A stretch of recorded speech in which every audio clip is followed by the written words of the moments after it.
capítulo 6 do livro de Isaías, versículos de 1 a 8. E eu vou pedir ao César que leia para nós, por favor, e ele vai ler da versão A Mensagem. No ano em que o rei Uzias morreu, eu vi o Senhor sentado num trono, elevado e exaltado. A aba do seu manto encheu o templo. Os serafins pairavam acima dele, cada um com 6 asas. Com 2 asas cobriam o rosto, com 2 os pés, e com 2 voavam. E proclamavam uns aos outros: Santo, Santo, Santo é o Senhor dos exércitos e anjos. Sua glória deslumbrante enche toda a terra. Os fundamentos tremeram ao som da voz dos anjos, e então toda a casa se encheu de fumaça. Eu disse: Juízo, é o dia do juízo, estou perdido. Cada palavra que falei na vida era podridão, soou como blasfêmia. E o povo com que vivo fala da mesma maneira. São palavras que corrompem e profanam. E agora olhei diretamente para Deus, o Rei, o Senhor dos exércitos de anjos. Então um dos serafins voou até mim. Ele segurava na mão uma brasa que havia tirado do altar com uma tenaz. Tocou-me a boca e ela disse: Esta brasa tocou seus lábios, sua culpa se foi, seus pecados foram apagados. Então ouvi a voz do Senhor: A quem enviarei? Quem irá por nós? Foi aí que respondi: Eu irei, envia-me. Amém. Obrigada. Vamos orar?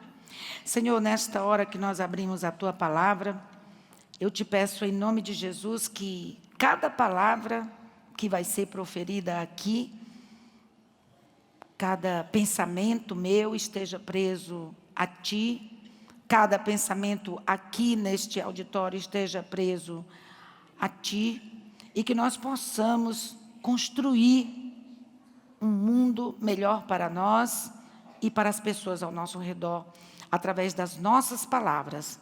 É o que eu te peço, em nome de Jesus. E o povo de Deus diz: Amém.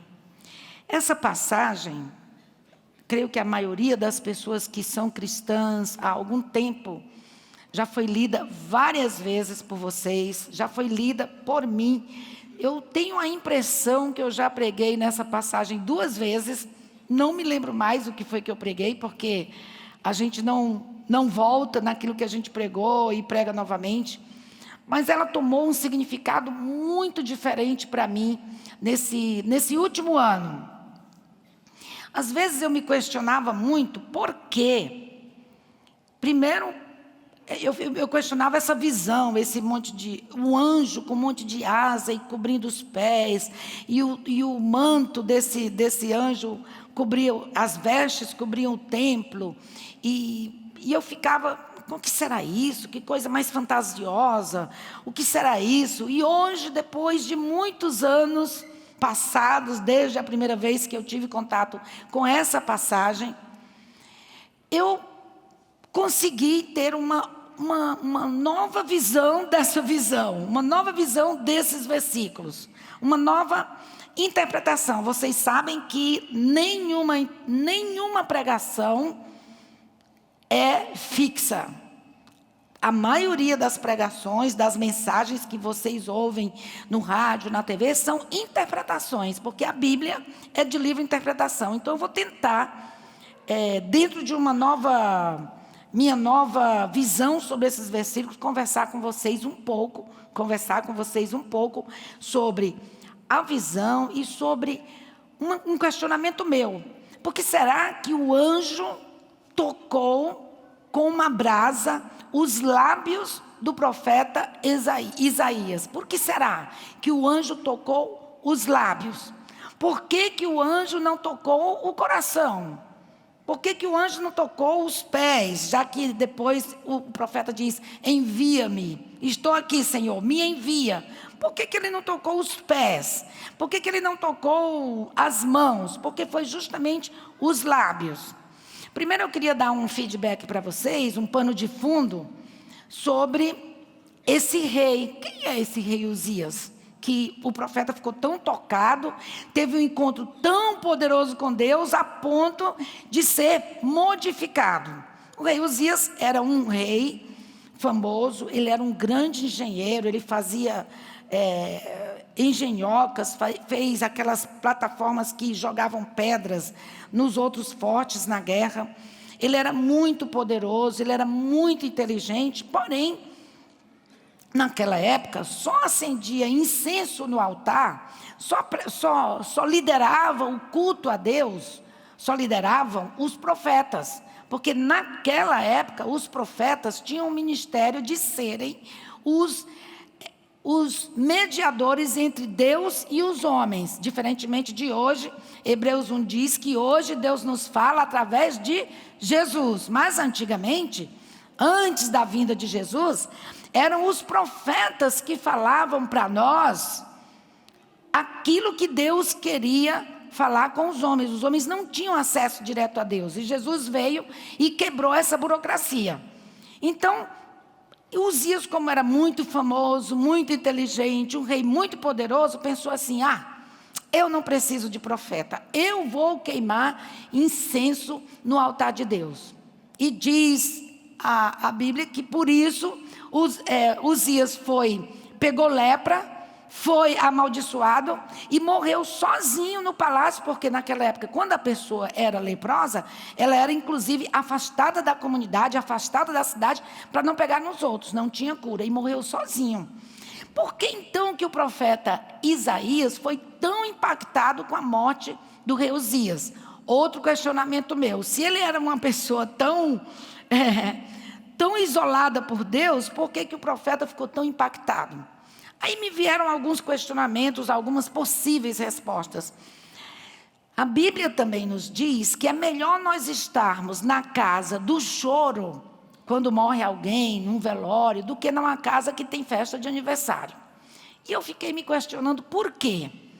E eu cheguei a essa conclusão: quando nós vemos uma pessoa perto de nós, e o profeta vivia muito perto do rei, porque era o profeta, geralmente, que levava as notícias, que levava a palavra de Deus para os reis, a gente fica impactado, porque enquanto nós estamos aqui vivos, alegres, com saúde, louvando a Deus, a gente não se apercebe da nossa finitude.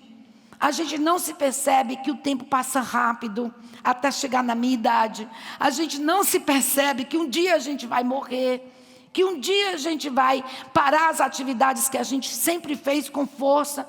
O corpo, a mente diz: faça isso, e o corpo diz: não, vai deitar. A mente diz: faça aquilo, vá correr maratona, vá fazer isso, e o corpo diz: fica dormindo no sábado até 10 horas da manhã. A gente não se apercebe disso até que chega lá, não é verdade? E a gente não se apercebe que nós somos pequenos seres mortais e que um dia nós passaremos daqui para outra vida. Talvez Isaías tenha se tocado e dito: meu Deus, o que é que eu estou fazendo da minha vida? O rei, o poderoso rei Uzias morreu. Se ele morreu, e aí o profeta Isaías teve um encontro marcante com Deus. Na minha opinião pessoal, todos nós precisamos desse encontro místico, que a gente sabe que Deus falou conosco. Então essa visão que Isaías teve foi justamente esse encontro com Deus, quando ele se apercebeu primeiro da sua finitude e se apercebeu também do seu estado como ser humano. Ele disse: eis que eu sou um homem impuro, estou perdido. Quer dizer, ele se encontrou com Deus de tal maneira que ele viu a sua humanidade. Eu não sou um super Deus, eu sou um profeta de Deus, mas eu sou um homem impuro que habito no meio de homens também de lábios impuros. Estou perdido. Então, porque esses encontros ou essas transformações só acontecem na nossa vida quando nós temos um encontro impactante com Deus e a gente reconhece quem a gente realmente é. E ele reconheceu: eu sou um profeta de Deus, mas eu estou perdido. Isso aí não vai me garantir que eu sou uma pessoa perfeita. Eu sou impuro. E aí, um homem de lábios impuros, interessante, ele não falou do coração, ele falou dos lábios. Ele falou das palavras. E isso aí também, eu tive um clique sobre isso. Eu estou fazendo minha última, eu prometo, eu acho, pós-graduação em terapia pós-moderna. Como é que é esse negócio? O cliente vem para você, não tenho nada a ver com psicanálise, não sou psicanalista. O cliente vem para você e traz um problema. E hoje em dia, o terapeuta pós-moderno não analisa o cliente. Eu não vou olhar para você e dizer, você é isso, nem rotula, nem diz o que a pessoa é, nem diz o que a pessoa tem. Mas nós analisamos a maneira com que a pessoa vê a sua realidade. E isso faz toda a diferença na vida de todos nós. Tem um filósofo, que eu não sei dizer o nome direito porque é alemão, mas eu vou tentar, Wittgenstein. Ele tem uma frase que é uma frase que a gente usa muito. A linguagem é a morada do ser. Isto é, vocês que estão aqui essa manhã, tentem me seguir, tá? Vocês que estão aqui essa manhã, cada um de vocês está, ao expressar, quando alguém lhe perguntar, como é teu nome? Lisa. Rita, como é que foi o culto na Bethesda hoje de manhã? Aí a Rita vai dizer a realidade da percepção que ela viveu aqui. Se alguém chegar para o Jorge Saguia e disser assim, o Salem, se alguém disser, Jorge, como é que foi o culto na Bethesda hoje de manhã? Eu tenho certeza que o Jorge vai dar uma outra perspectiva da realidade que ele viveu aqui. Se perguntar ao Paulinho, como é que foi o culto? Olha, ele vai dar outra perspectiva, porque o Paulinho está vivendo dali daquele canto uma realidade, o George está vivendo outra, e a Rita está vivendo outra, o Cícero outra, eu vi o doutor Jorge por aí outra, e cada um de nós, eu estou vivendo outra, eu estou amando. Mas vocês estão dizendo, Jerusa, não estou entendendo nada. Vocês estão me entendendo? Estão me seguindo? A nossa linguagem, as nossas palavras, a maneira com que nós vemos o nosso mundo é diferente da maneira que cada um vê. Então, a linguagem, as palavras é que criam a nossa realidade. Por exemplo, uma pessoa que não tem nenhuma autoestima, ela diz o seguinte: ai, ninguém me ama, ninguém me quer, ninguém me chama de meu amor. Aí você diz, olha, o dia está lindo. Hoje eu saí com o Ricardo e ele viu assim, o dia estava bonito. Ele disse, ai, que dia lindo. Uma pessoa que a perspectiva dele é que o dia é lindo. Para alguns de nós que estavam querendo chuva, o dia é lindo. E ele disse, que pena que hoje é um dia lindo, porque eu queria que estivesse chovendo. Mas se a gente tivesse alguém, o lavrador que está precisando de chuva, o Alckmin que está precisando de chuva, nós que estamos precisando de chuva, está dizendo assim, ai, que dia horrível. Porque tinha que estar com muita chuva para a Cantareira ter água para a gente.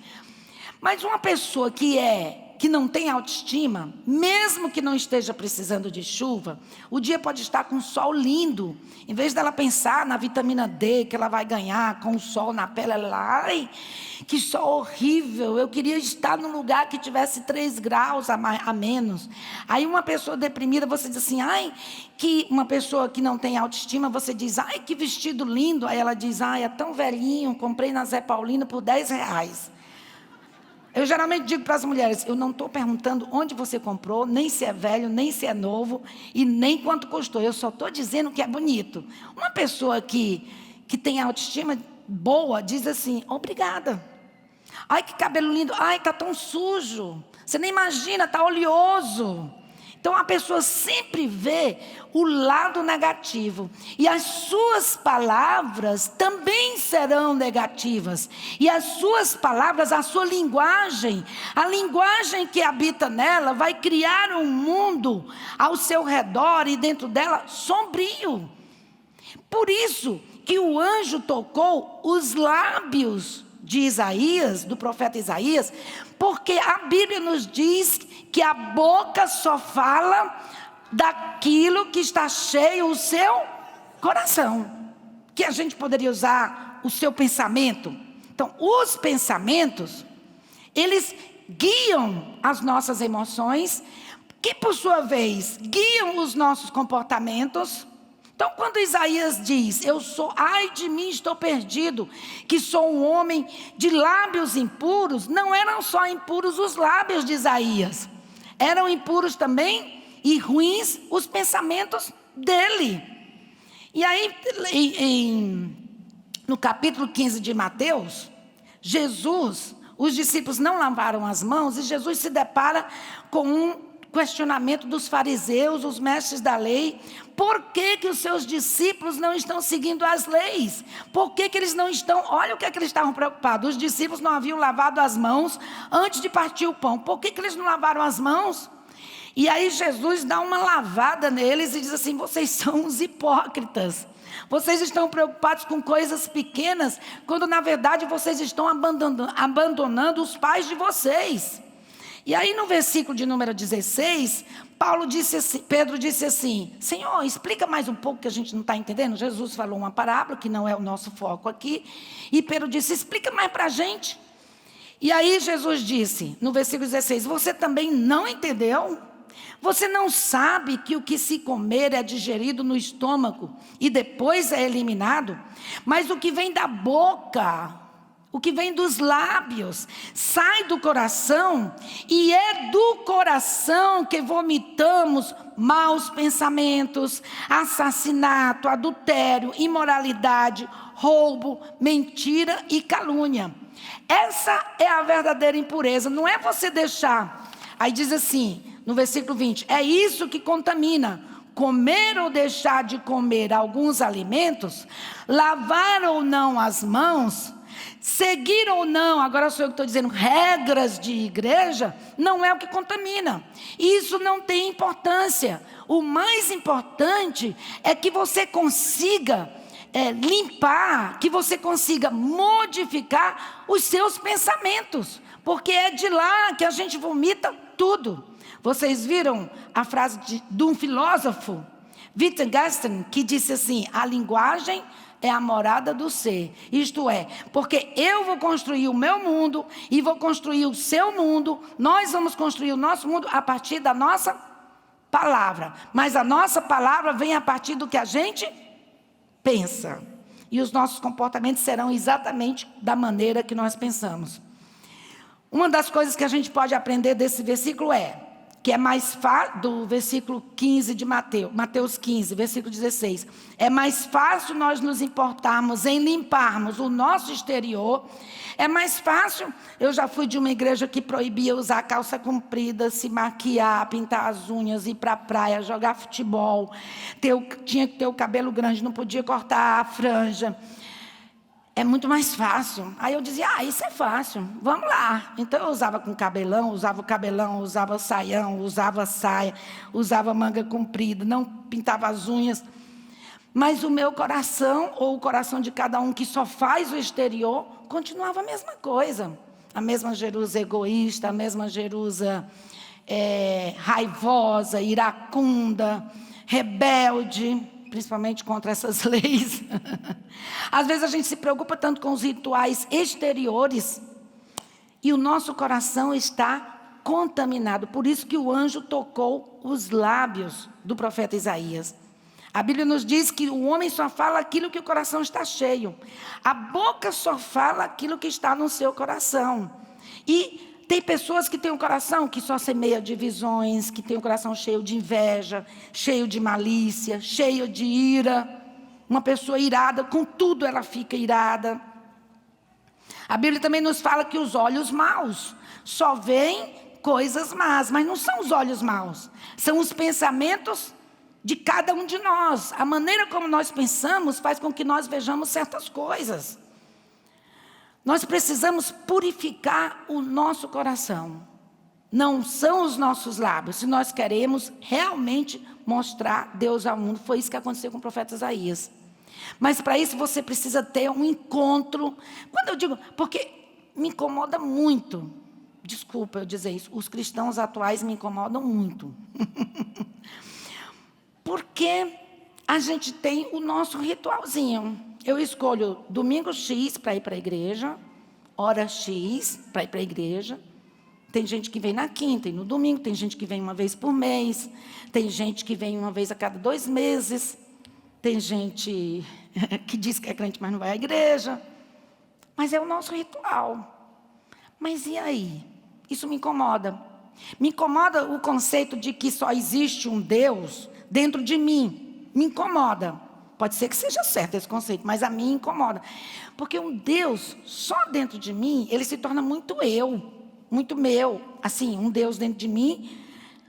E eu sei que eu sou uma pessoa imperfeita. Eu sei que fulano e Bel, todos nós somos seres imperfeitos. Então, um Deus que não ensina, um Deus que não fala comigo, um Deus que não... Quantos de nós, responda só para você, tem o hábito de conversar com a sua alma antes de dormir?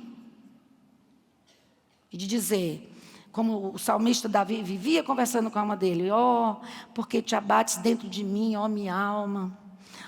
Jesus, eu me chamo de Silvinha, eu mesma.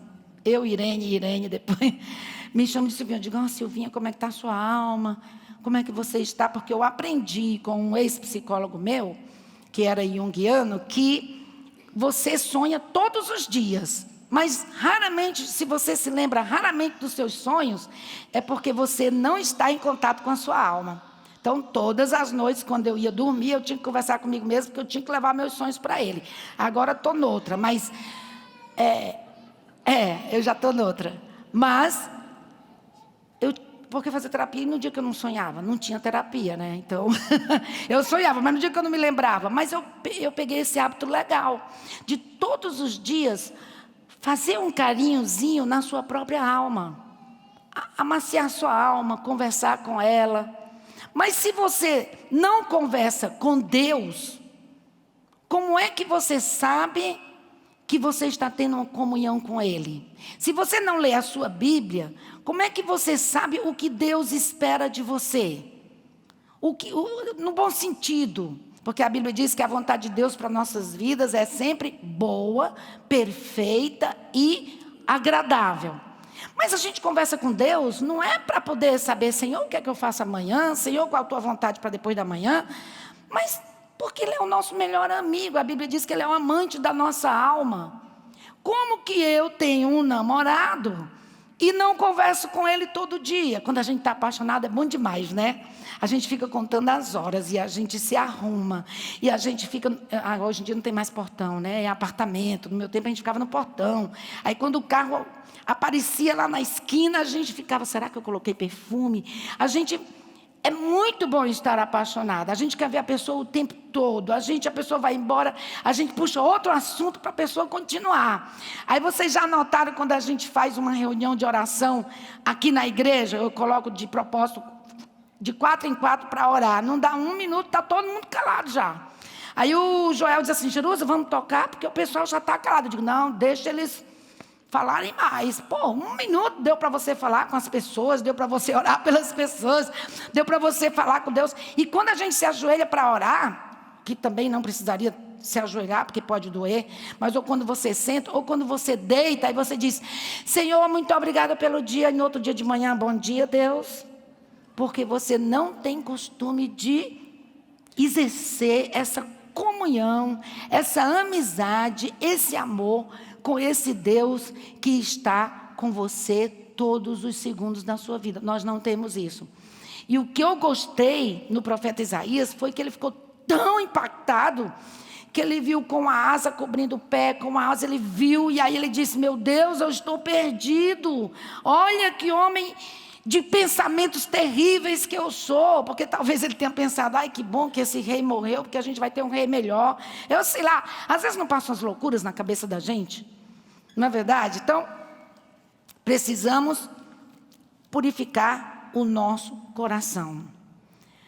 Se eu não vejo nada de bom dentro em mim, como é que eu posso enxergar coisas boas nas pessoas ao meu redor? O profeta Isaías disse, eis que eu sou um homem impuro, de lábios impuros, e habito no meio de pessoas de coração impuro também. Claro, se ele se enxergava impuro, na cabeça dele, todo mundo ao redor dele era impuro.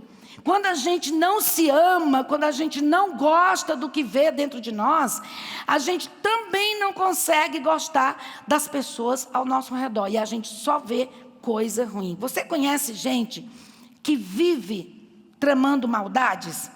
Você conhece gente que toda vida que conversa com você é maliciosa?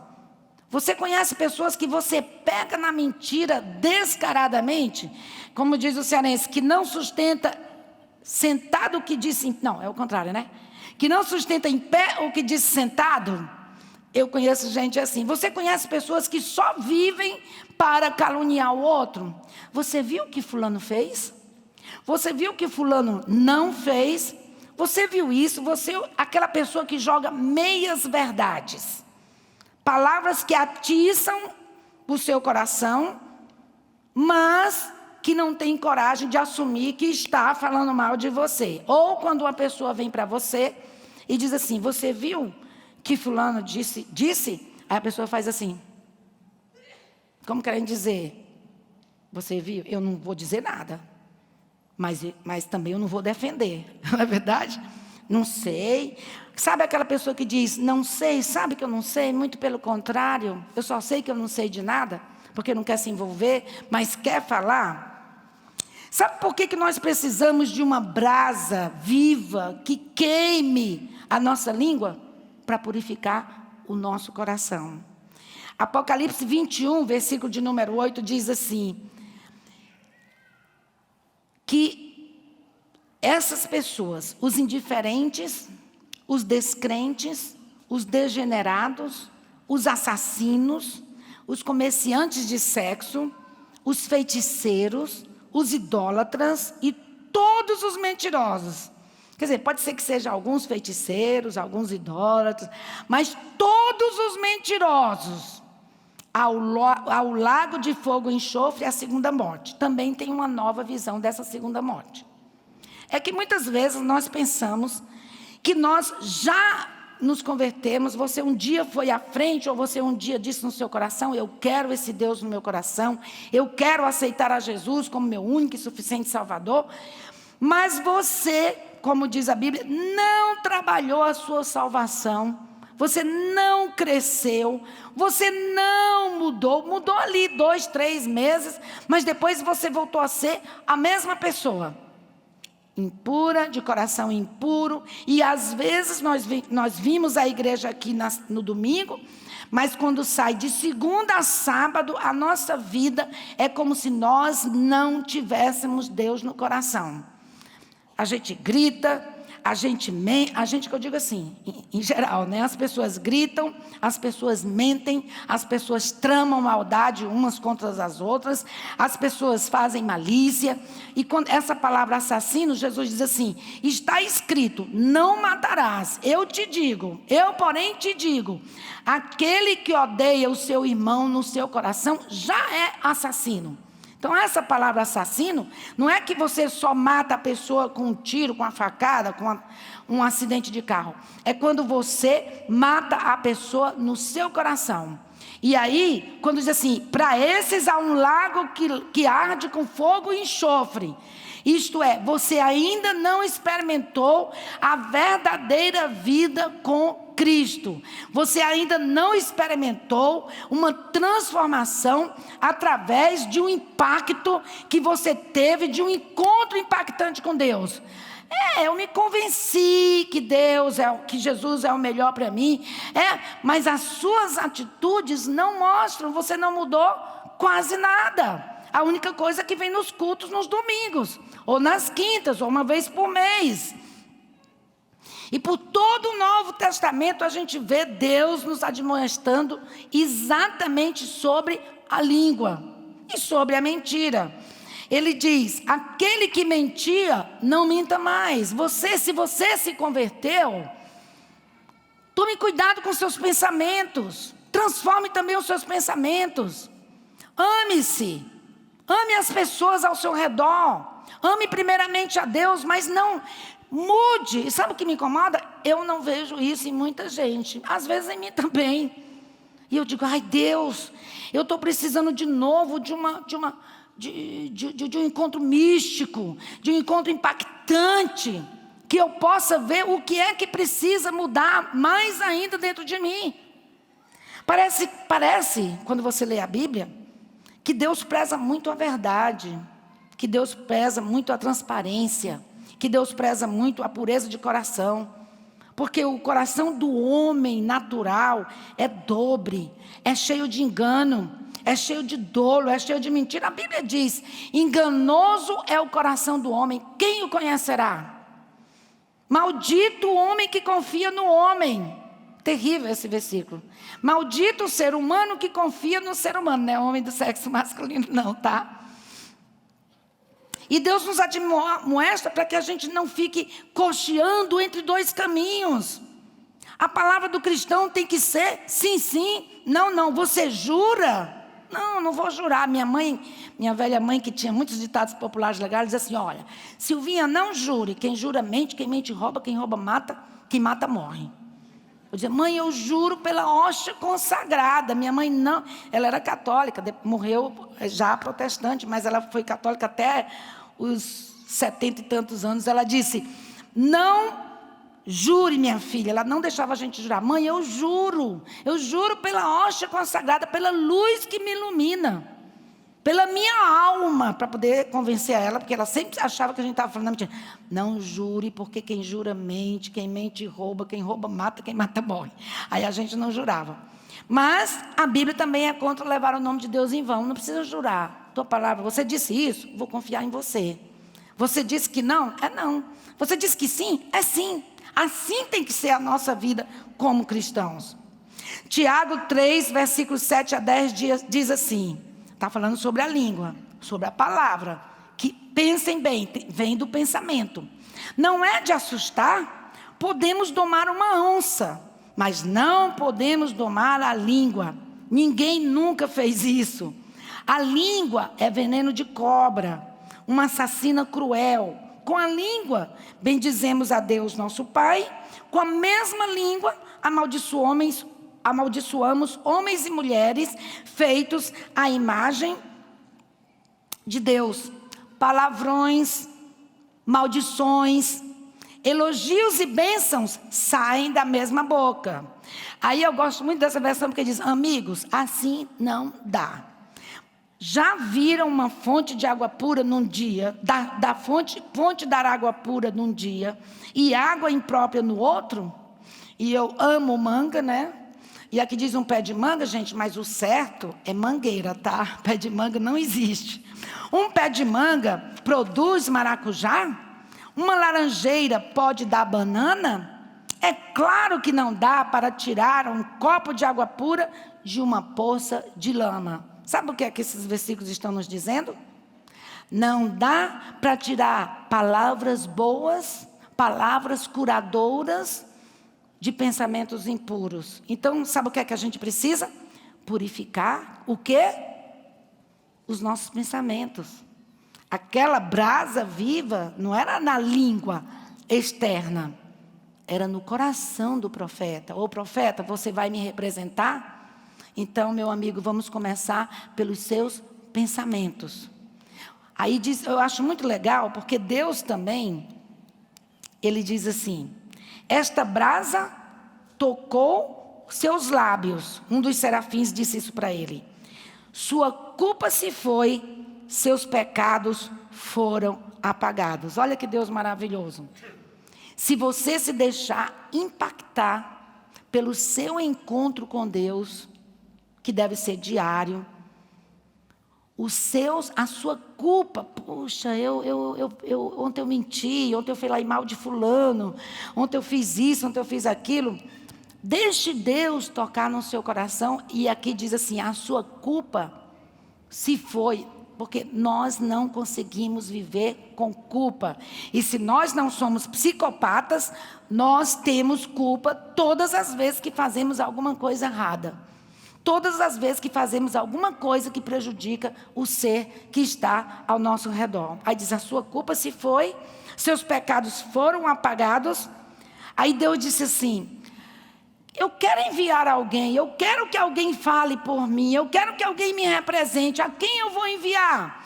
Agora, o profeta, limpo, purificado dos pensamentos, da boca, das suas palavras, disse: Senhor, estou pronto, envia-me a mim. Então, se você quer representar, e a Bíblia diz, não é questão de querer, se você é cristão, você é embaixatriz ou embaixador de Cristo aqui na terra, é bíblico. Então, todas as vezes que você, que já falou de Jesus para um amigo, toma uma atitude que não mostra Deus, a pessoa diz assim: para que eu quero esse Deus? Olha aí, fulana. Não quer dizer nada. E eu vou dizer uma coisa muito séria para vocês. Eu, Silvia Jerusa, tenho 40 anos de crente. 40 anos que eu frequento igreja, que eu sou ratazana de acampamento. 40 anos. E às vezes, e eu vou dizer para vocês qual é a minha oração, quase que diária. Senhor, não deixa que eu esqueça das coisas simples da tua palavra. Eu não quero. Me entristece muito quando eu vejo pastores pilantras, ladrões, mentirosos. Eu digo: meu Deus, será que esse cara está achando mesmo, que Deus me perdoe, mas a Bíblia diz que pelos frutos conhecereis a árvore, que ele está falando em nome de Deus? Será que esse cara não entende, não tem temor a Deus? E quando eu falo de temor, não é ter medo de Deus, mas será que ele acredita mesmo que existe Deus? Porque se ele acredita que existe Deus, ele não faria um negócio desse. O profeta Isaías teve realmente uma experiência mística, um encontro poderoso com Deus. E com isso ele se apercebeu da sua impureza. Ele foi impactado com uma experiência, talvez a dor, talvez a consciência da sua finitude. Mas ele teve realmente um encontro profundo com Deus. E hoje eu queria perguntar para vocês, a minha oração por vocês e por mim, é que o Senhor nos toque com a brasa viva do Espírito Santo de Deus, porque a Bíblia diz que é o Espírito Santo de Deus que nos convence da palavra, nos convence da justiça, nos convence do juízo e do julgamento. Para que nós possamos verdadeiramente nos sentir perdoados e purificados a cada dia, transformados a cada dia. Não são os lábios que precisam. Se você vê uma pessoa que diz muito palavrão, vai lá nos pensamentos, essas pessoas estão com os pensamentos muito ruins. Porque é da boca, é do coração que sai toda a impureza, que a gente vomita todos os maus pensamentos. E eu queria que hoje pela manhã, queria que Deus usasse cada um de vocês. O pastor Vili falou, né, que quando o Ricardo, ele também fala no domingo às 2h na Musical FM. Todas as vezes que nós falamos, vocês estão sendo representados. Mas muitos de vocês não podem ir para o rádio. Porém, você fala, você toca o seu vizinho, você toca a sua vizinha, você toca o seu marido, a sua mulher, a sua namorada, o seu namorado, com as suas atitudes. Eu queria que você analisasse agora, como é que está o seu coração? Como é que está o meu coração? Senhor, como é que está o meu encontro diário com Deus? Como é que está o seu encontro com Deus? Será que você está precisando de uma nova experiência com Deus, uma experiência impactante, para você ver como você realmente é? Talvez não seja coisa ruim. Talvez você não esteja vendo a pessoa boa que você é. Eu converso com muita gente no meu consultório, que não se apercebe da sua beleza, que só percebe coisas ruins. E aí a gente vai trabalhando para você ver que há luz no fim do túnel, que você não é isso aí que você pensa, mas é a realidade que você construiu sobre você mesmo. Talvez você precise conversar com Deus, para Deus te dizer assim: você não é essa pestinha que você pensa. Calma, tem coisa boa dentro de você. Aqui o profeta Isaías precisava desse toque. Mas tem pessoas que precisam de outros toques, que talvez não estejam essa coisa ruim toda, e que precisam se aperceber disso. Ai, Deus me ama. Eu não sou esse poço de lama que eu penso que eu sou. Que bom, mas para isso você precisa entrar em contato com Deus. Você precisa estar com Ele. Você precisa de uma experiência com Ele.